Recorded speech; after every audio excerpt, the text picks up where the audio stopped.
July 25th, Friday, Feast of Saint James the Apostle.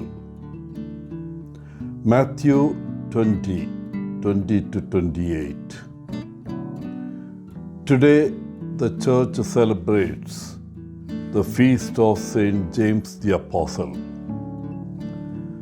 The Santiago de Compostela Archcathedral Basilica in Spain is the reputed burial place of Saint James the Great.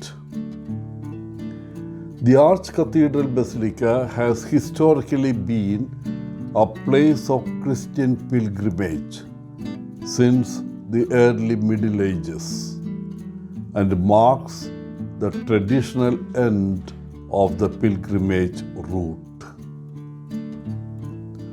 According to legend, the tomb in Santiago was rediscovered in AD 814 by Pelagius the Hermit after he witnessed strange lights in the night sky above the Libradon forest. Bishop Theodomyrus of Iria recognized this as a miracle and informed King Alfonso II of Asturias and Galicia. The king ordered the construction of a chapel on the site. Legend has it that the king was the first pilgrim to this shrine. In today's gospel, we hear the familiar story of a mother who had two sons.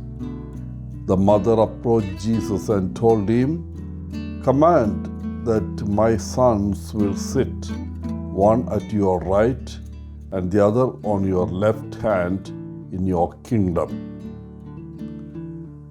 Jesus must have been shocked. He had received many strange requests.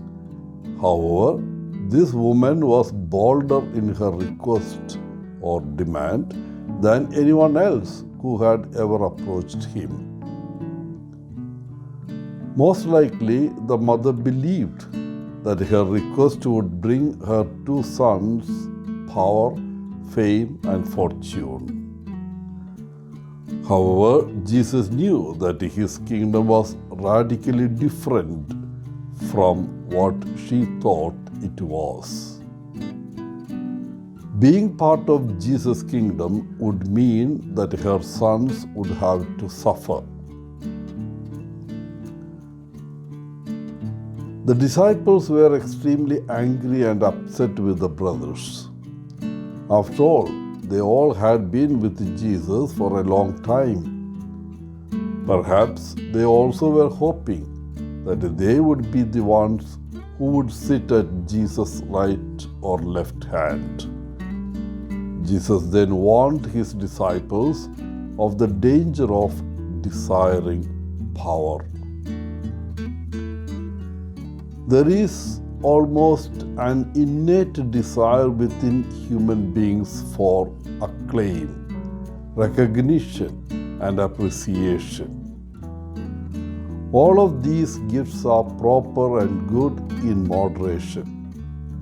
However, individuals who receive abundant acclaim or praise often are tempted and they develop a big and unhealthy ego. Jesus wanted his disciples to be humble. If we truly are humble, we will serve others, share our resources, and be content. We will not need to be the first, nor will we need acclaim. Humility requires that we simply be who we are and share this fragile and imperfect gift with the people in our lives. God has gifted us. Every day, Jesus invites us to generously share our gifts, our love, and our attention with others. However, He hopes that we will do this in a simple and unobtrusive way.